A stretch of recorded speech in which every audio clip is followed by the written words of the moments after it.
to point to it, as the environment has gotten more polarized, it's Mm-hmm. not just that people who are anti-tech are unfair.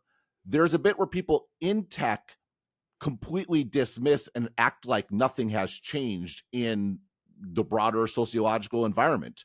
Yeah. Technology does change things. If you want to go back, like, the written word did change things. The printing press did change things.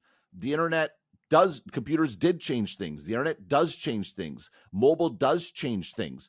Now, that the fact that those changes are structural doesn't necessarily dictate the sort of ideology or view of the world that flows down those pipes, but to just blame one or the other is mistaken. And the two sides sort of differ in which they target. And the answer is sort of yes, all of the above.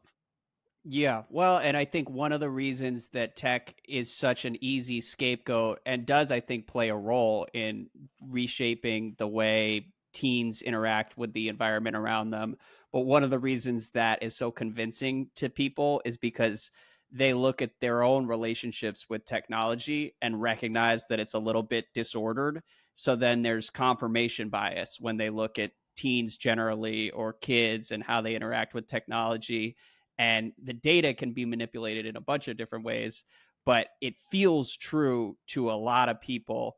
And I think people in tech sometimes don't necessarily understand how many people have come to feel this way about tech on the outside. And days like this and reactions to that ad sort of underscore that there's a shift underway in terms of how people view these companies.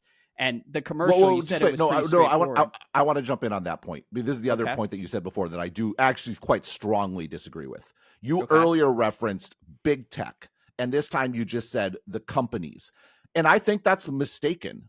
It's not the companies. This is larger than that. These are structural changes in the way in which information flows. That, like you don't go back. We don't look back to the 1400s and say the Gutenberg company changed the Mm-hmm. world.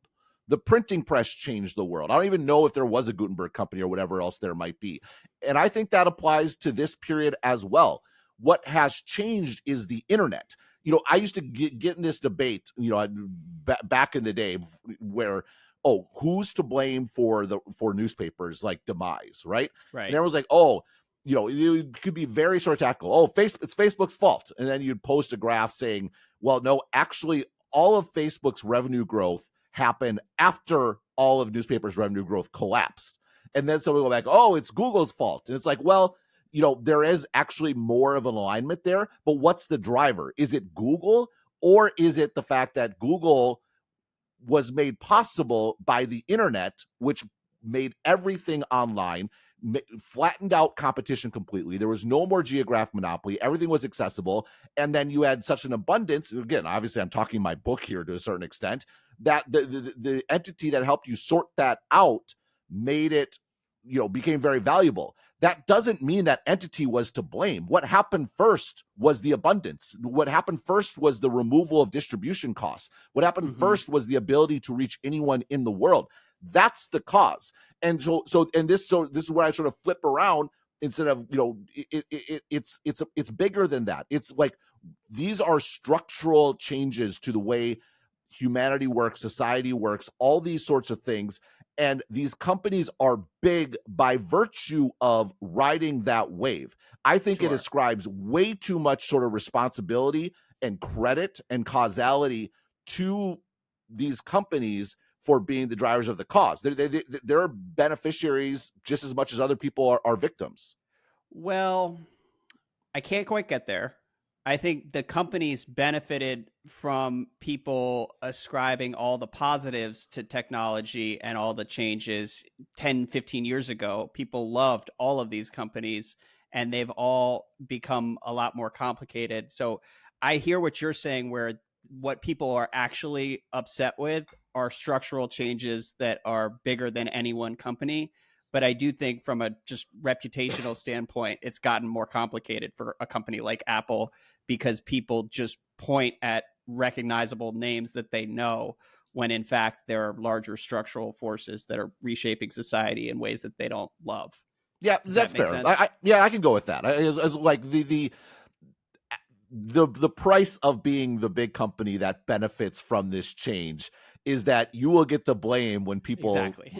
when people sort of get upset about that change. And I think that's the bit about this ad is it just brings into really sharp focus a sense that people have had.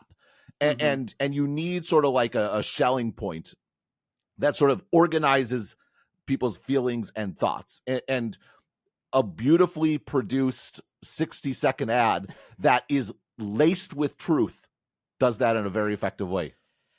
And, I will argue that it was not nearly as bad as the 10-minute Mother Earth skit we got from Apple back in June. So that was the one that made me physically recoil, but to each his own. And we'll see what Apple comes up with in the wake of that ad. Maybe we'll have an update for next week's show.